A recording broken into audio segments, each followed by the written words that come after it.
Madame Oumi Yansané, elle est cofondatrice du FATA, hein? Association FATA School. Association FATA School, hein? Mais moi, ça me fait un peu penser à FATA, hein? Vous me donnez faim le soir là. Bienvenue à vous et bonsoir. FATA, ça veut dire savoir-faire, pouvoir faire. Ah oui, c'est un sous-sous, hein? Ah, Fata, Fata. Fata, hein? Ok. Voilà, Fata. Fata. Voilà, Vali Fata. Fata. Savoir-faire Et Pouvoir faire. et pouvoir faire. Savoir-faire, pouvoir faire. Comment est-ce qu'il faut comprendre cette expression? D'abord, le FATA, c'est quoi? Alors FATA, c'est une association à but non lucratif. Nous sommes 4 fondateurs, 2 hommes, 2 femmes. 2 fondateurs sont au Canada, les 2 autres fondateurs, dont moi-même, sommes ici, en Guinée. Et l'objectif, c'est d'accélérer l'apprentissage des métiers du numérique en Guinée et plus largement en Afrique de l'Ouest francophone. Pourquoi ? Parce que l'Afrique francophone est légèrement en retard par rapport à l'Afrique anglophone dans ce domaine-là. Quand on voit où est le Nigeria, où est le Kenya, on voit bien qu'en Guinée, ce n'est pas tout à fait la même influence. En fait, la finalité du projet, pour moi en tout cas, c'est de montrer au reste du monde que la jeunesse guinéenne, elle a du talent. Parce qu'actuellement, on vit dans un monde connecté global, on est bien d'accord. Ça révolutionne la manière de faire de la valeur ajoutée et ça révolutionne la manière d'apprendre, qui est le sujet de votre émission. L'éducation va se retrouver complètement transformée avec les technologies du numérique. Effectivement. Et dans ce monde-là, aujourd'hui, il y a 2 choses qui manquent. La jeunesse ouest-africaine, francophone, n'est pas encore assez influençante, et les femmes. Mais ça, c'est un autre sujet, et comme je suis en minorité ici, je vais pas trop bagarrer là-dessus. Mais en tout cas, je pense que c'est mieux, hein, avec les polémiques que j'ai à côté de moi ici. Voilà. Donc le FATA, c'est accélérer, comme vous l'avez dit, l'apprentissage du numérique dans le monde francophone, qui est en retard par rapport au monde anglophone. Hein. Oui, je pense que c'est une bonne ONG, une bonne association, puisque l'objectif vraiment s'inscrit dans une logique que nous-mêmes, nous cherchons aujourd'hui à faire la promotion. Même si vous interdisez les téléphones portables aux enfants, hein? Oui, allons-y. Oui, maintenant, ce que je voudrais lui dire, je voudrais lui poser une question. Nous sommes dans un contexte aujourd'hui que tout le monde déplore, puisque nous ne parvenons pas actuellement à nous connecter à travers l'Internet. Et moi, je dois suivre certains cours à l'extérieur. Je ne parviens pas. Les autres sont en train de suivre. Pourquoi? Parce qu'il n'y a pas de connexion. Et vous, en tant qu'ONG, est-ce que vous pouvez envisager des actions, des activités allant dans ce sens-là, puisque nous sommes déconnectés aujourd'hui presque du monde? Est-ce que vous êtes intéressé à la cause? Est-ce que votre ONG peut faire des démarches allant dans le sens, n'est-ce pas, de trouver solution aux problèmes qui se posent aujourd'hui avec Acuité? Alors justement, on a développé une application mobile pour apprendre les métiers du web, pour faire des applications. Comment faire des applications sur téléphone, sur ordinateur ou autre?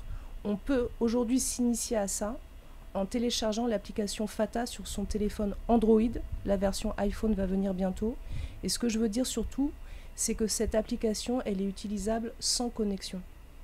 C'est un problème auquel C'est-à-dire que vous n'avez pas besoin de connexion pour pouvoir, qu'on appelle ça, utiliser l'application FATA. L'interconnexion avec le monde extérieur. La seule chose où vous avez besoin d'un peu de connexion, c'est pour regarder les vidéos explicatives de 1 minute 30. Mais après, tous les exercices de développement web, vous les faites hors ligne. C'est-à-dire que vous avez tenu compte de l'accès, de la difficulté de l'accès à, qu'on appelle ça, au numérique ici, à l'internet pardon. Exactement. Quand on était venu il y a quelques mois dans votre émission, j'avais dit ça, qu'on était confronté à 2 problématiques: accès aux ordinateurs, accès et cherté de l'internet. Donc nous, on a réfléchi à ça, on s'est dit on va faire une application sur téléphone parce que les jeunes n'ont pas tous un ordinateur, et puis surtout on va limiter le coût internet. Alors d'ailleurs, entre votre passage de l'année dernière et aujourd'hui, cet intervalle là, qu'est-ce que le FATA a fait?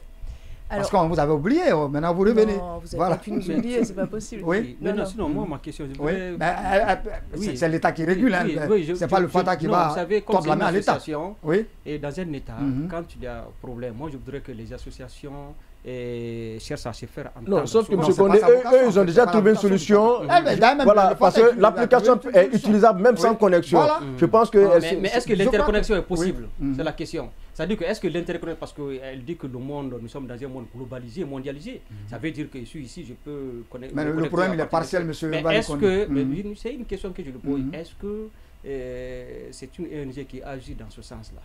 C'est juste une demande. Ou bien si l'ONG s'assigne comme objectif, comme objectif, moi je voudrais très bien que Fatah fasse au moins des déclarations, des sensibilisations, montrant, n'est-ce pas, à ceux-là qui sont derrière cette situation, pour dire que non, aujourd'hui l'Internet est indispensable, parce que c'est un moyen d'éducation, c'est un moyen de formation, c'est un moyen de sensibilisation. Il ne faudrait pas qu'on voie seulement le côté négatif de l'Internet. Aujourd'hui, sans Internet, je pense que la vie est impossible. Oui, madame, allons-y, madame, même si je pense que... Oui, allons-y. Vous avez fait une remarque tout à l'heure, vous êtes dans l'enseignement, je crois, et vous avez dit vous interdisez aux élèves de se connecter sur leur téléphone. Oui. On interdit même la possession même d'un téléphone dans l'enceinte d'un établissement scolaire, c'est le MEPUA qui l'a décidé. Moi je dis bravo, vous faites bien. Parce que dans Internet, il y a tout et n'importe quoi. Et là, nous, notre enjeu, c'est pas de faciliter l'accès à des vidéos de distraction et des publicités pour consommer des bêtises, c'est pas du tout ça notre enjeu. Au contraire, on veut plutôt agir contre ça. Et c'est pour ça que notre application sur le téléphone Android, Fatah School, cette application, elle forme des jeunes Guinéens à créer des applications. Donc, ce sont des Guinéens qui vont eux-mêmes penser au contenu du savoir qu'ils vont pouvoir distribuer en Guinée, mais aussi en Afrique de l'Ouest. Pourquoi pas imaginer que dans 5 ans, de jeunes Américains écoutent des enseignants guinéens sur telle ou telle technologie. On a bien ici des Guinéens qui fabriquent des drones, qui font de la robotique. Pourquoi est-ce que ce savoir-là n'est pas distribué au reste du monde?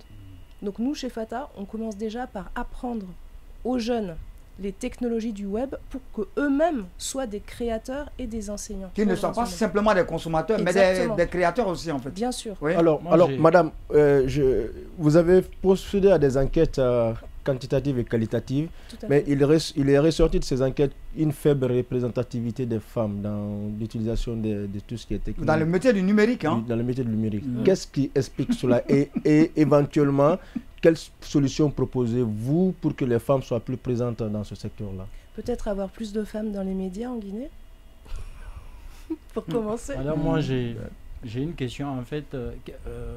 Est-ce que estimez-vous que... Mais est-ce qu'elle a répondu? Je crois qu'elle n'a pas encore répondu à la question. Hein. Je répondrai après. Elle va répondre après? Ou bien elle a peur de répondre? Non, en fait, il y a un problème de représentativité. C'est pour ça que j'ai tout de suite posé la petite question provocante sur les médias. Mais c'est vrai que quand j'allume les médias en Guinée, je ne vois pas beaucoup de femmes quand même. Et voilà. Et dans les métiers du numérique, c'est pareil. Les jeunes filles ne voient pas beaucoup de femmes. Donc il faudrait qu'il y en ait plus. Maintenant, d'où la question. Qu'est-ce que vous faites? Qu'est-ce que le Fatah fait pour accroître cette représentativité des jeunes filles, des pistes de solutions à ce problème-là? Qu'est-ce que vous êtes en train de faire concrètement? Alors, au mois de mai, on a fait un concours de codage, on a eu 1300 participants, on a vu qu'on n'avait que 19% de femmes pour gagner un seul ordinateur. Cette fois-ci, on a lancé un challenge jusqu'au 20 décembre. Inscrivez-vous sur l'application mobile Fatah. Vous pouvez gagner non pas un ordinateur, mais 2 ordinateurs cette fois-ci. Il y aura un ordinateur pour une femme, il y aura un ordinateur pour un homme. On aura un gagnant, une gagnante. C'est petit changement. Voilà. Mais il y a une chose que je voudrais vous dire. On a l'immense fierté, parmi les gagnants, les meilleurs candidats qu'on a eu au mois de mai, au concours de codage Fatah du mois de mai, on a une jeune femme qui vient de créer son association pour militer justement dans les collèges, dans les lycées, aller sensibiliser les jeunes filles pour qu'elles voient le numérique comme un outil d'émancipation et qu'elles s'en saisissent. Car leur influence sera bienvenue. On sait par exemple que les femmes, quand elles se mettent dans le numérique, elles vont agir sur des questions sociétales comme la santé, comme la justice. Donc ça peut être intéressant. Même le commerce maraîcher par exemple, hein, aujourd'hui des gens de la tomate, mais s'ils n'ont pas des clients, ils n'ont pas de débouchés avec les clients, ils peuvent se mettre en contact avec les clients. Ce que moi je voudrais savoir, est-ce que l'État vous accompagne suffisamment? Ou est-ce que l'État même les accompagne? C'est la question. Éventuellement, quels sont les leviers sur lesquels vous voudriez que l'État agisse pour davantage faciliter votre action? Écoutez, notre association, elle devrait être reconnue prochainement par le MATD. On a un agrément en Guinée. Jusqu'ici, c'était une association de droit français, mais on va officialiser les choses avec le MATD.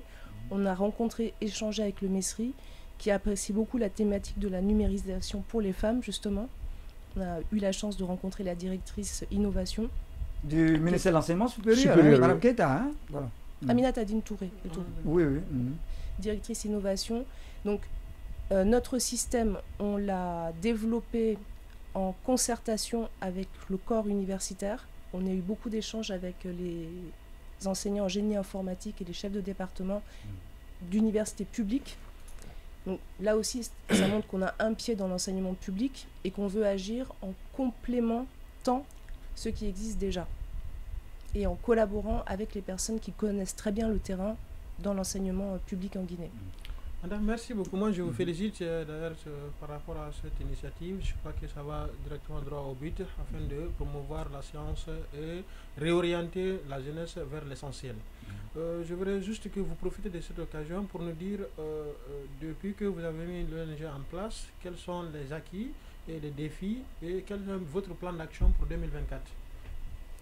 Alors, on a créé cette application qui, j'espère, va être largement utilisée par les jeunes, d'autant plus, encore une fois, qu'il y a un challenge avec 2 ordinateurs à gagner à la fin du mois, à la fin de l'année. On a réseauté avec des enseignants du secteur public, du secteur privé, réseauté avec des acteurs privés de la formation numérique. Et nous, on va se placer, encore une fois, en complément.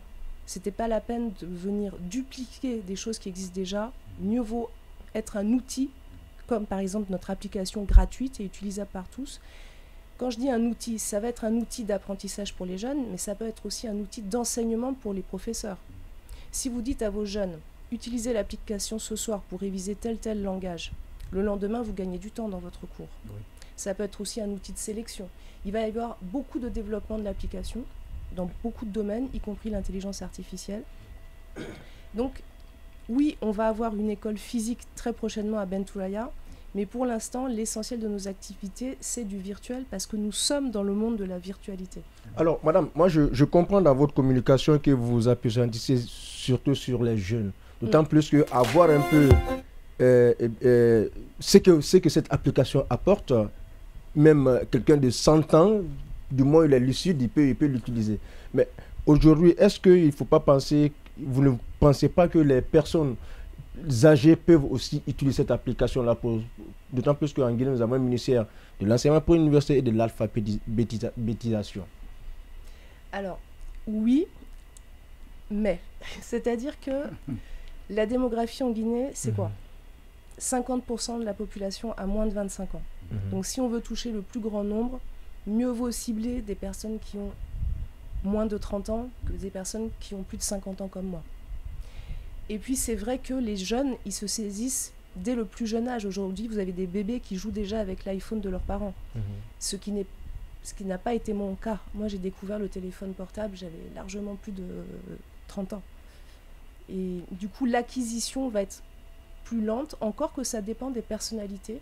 Et c'est vrai, Internet, le numérique, c'est un milieu qui est ouvert à tous et à toutes. Il n'est pas réservé à des gens qui auraient une formation académique ou qui seraient alphabétisés. Vous avez tout à fait raison de le noter. Et c'est là où c'est intéressant, le numérique, c'est que n'importe qui peut s'y mettre. Donc en vérité, on s'adresse dans notre communication aux jeunes, mais nous sommes ouverts à toutes et à tous. L'autre question, c'est que pas plus tard qu'hier, lorsque je suivais le compte rendu du Conseil des ministres du jeudi dernier, le président de la transition a demandé au ministre, à madame la ministre de la communication et de l'information, d'accélérer le projet de création d'une télévision éducative. Est-ce que cela pourrait, en termes de coopération, est-ce que ça annonce une éventuelle coopération entre votre association et... des cours de codage, par exemple. Voilà. Mais je dirais que ça irait plus vite de le faire sur un téléphone ou sur un ordinateur plutôt qu'à la télévision. Okay. Oui. Parce que la télévision, elle est vouée à disparaître, tôt ou tard. Bon, oui, maintenant... Madame, moi j'ai une question, si M. Konaté, me permet. Oui. C'est qu'aujourd'hui, vous êtes en train de toucher une frange de la population, mais une autre frange, ce qui est en train d'utiliser la connaissance à travers les langues nationales. C'est-à-dire que nous avons des types d'écriture aujourd'hui qui sont en train de prendre de l'ampleur. Ce sont le Ngo, le Suzori, le Poulard. Est-ce que vous arrivez à intégrer cette dimension-là afin que ces dames ou ces enfants qui se trouvent dans les villages puissent profiter d'apprendre à travers nos langues nationales pour servir la science et la nouvelle technologie, même dans le domaine de l'intelligence artificielle? J'espère bien que nous aurons des jeunes formés par FATA qui proposeront ce type de service. Ça arrivera. Parce qu'il y a l'Institut de recherche linguistique là, appliqué. Là. Oui, donc on avait reçu la dernière fois, ici, par exemple. Je pense qu'une collaboration avec l'IRLA, par exemple, pourrait impacter positivement. On pourrait vous aider à être pont entre vous et l'IRLA dans le sens. Oui, maintenant, je pense que madame, elle nous dit dans son intervention que c'est une application, que le contenu sera développé par les Guinéens. Ou bien, je ne vous ai pas compris. En fait, il y a une application. Une application à travers laquelle il y a des cours qui peuvent être diffusés en fait. Oui, c'est sous forme de MOOC. Des cours en codage. Oui. Mais est-ce que dans cette application-là, on aura des cours stockés dans l'application? C'est ce que je voudrais savoir. Si, parce que elle-même, elle le sait, sur le terrain, nous avons beaucoup d'associations qui évoluent dans ce cadre-là actuellement. Mais la difficulté, c'est que c'est le contenu. C'est ce qui pose problème. Moi, je voudrais savoir, est-ce qu'elles ont pensé à une méthodologie de recherche du contenu de l'application? Par exemple, si un professeur d'économie veut enrichir son cours, il peut aller vers cette application et s'il y a une place réservée à l'économie, il peut faire des recherches. Mais comment, n'est-ce pas, elles vont faire pour avoir ce cours-là dans cette application? Est-ce qu'elles ont des partenariats avec des enseignants, chercheurs ou bien avec des professeurs? C'est ce que je veux savoir. Si, bon, en fait, elles ont trop pensé à ça dans leur projet. Je ne sais pas si on se comprend bien, M. Mbali Condé. Oui. En fait, leur application met à disposition des cours en codage, en fait. C'est-à-dire que, par exemple, un élève guinéen ou un jeune guinéen a besoin de créer une application pour mettre des cours dedans. Donc, on lui apprend à créer lui-même la plateforme, en fait. Après, il pourra négocier avec des partenaires s'il le veut et pour intégrer le cours, en fait. Mais eux, ce sont des cours de codage. Je comprends. Voilà. C'est leur application. C'est pour nous permettre, n'est-ce pas, de créer ces plateformes. Voilà, apprendre à créer des applications. Contenu, maintenant, c'est nous qui allons chercher du contenu. Merci beaucoup. Pour mettre dans cette application. Par exemple, toi, par exemple, je te vois faire beaucoup de publications sur la philosophie. Maintenant, demain, tu peux aller avoir des partenaires, tu crées une application. Je suis d'accord. La proposition que moi, je voudrais lui faire maintenant, c'est que, est-ce qu'elles ont pensé à ça? Est-ce qu'elles ne doivent pas réserver une partie au cours? C'est-à-dire qu'on ne se limite pas seulement au codage là dont vous parlez, mais on réserve une partie au cours, on l'enrichit. Ça veut dire que l'application pourra alors jouer deux rôles. Non seulement on peut faire ce codage-là, mais aussi on peut trouver une partie où on a stocké des cours, des connaissances. Madame Yansani, je ne sais pas si vous avez compris la question. C'est-à-dire qu'au-delà du codage, est-ce qu'il n'y a pas d'autres cours qui peuvent accompagner les autres pour que ça ait une double fonction apprentissage du numérique et en même temps fonction apprentissage pédagogique classique, quoi, si je veux j'ai exposé en début d'émission, au début de mon intervention, que notre but c'est accélérer l'apprentissage des métiers du numérique. Parce qu'on sait que la création de valeur, elle passe désormais par le numérique. Effectivement. Vous qui par exemple dispensez des cours de philosophie, vous donniez l'exemple d'un professeur d'économie. Si lui, il veut avoir une application pour donner ses cours, il pourra se former de lui-même sur l'application FATA. Je prends une dame maraîchère qui a envie de développer son business et qui trouve que Facebook, c'est un peu limité. Elle aussi, elle peut peut-être demander à son jeune frère de l'aider. Ils vont se former tous les deux ensemble sur comment créer une application avec un site web de vente en ligne. C'est un exemple. Donc, on peut se servir de l'outil numérique dans divers domaines.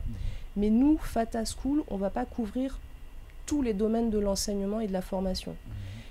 En revanche, il y aura certainement un appui à l'entrepreneuriat parce que ce n'est pas seulement des jeunes passionnés de codage qui vont se mettre sur l'application, c'est aussi des entrepreneurs. Des entrepreneurs, oui. Et là, on fera un appui à l'entrepreneuriat numérique, puisqu'on sait très bien... Voilà, madame, moi, pour être direct, quels sont ces jeunes-là que vous visez? Parce qu'on a dit jeunes, mais quels sont ces jeunes-là? Est-ce que ce sont des lycéens? Est-ce que ce sont des étudiants? Est-ce que ce sont des étudiants diplômés? Quels sont ces jeunes qui sont la cible en fait, de votre initiative?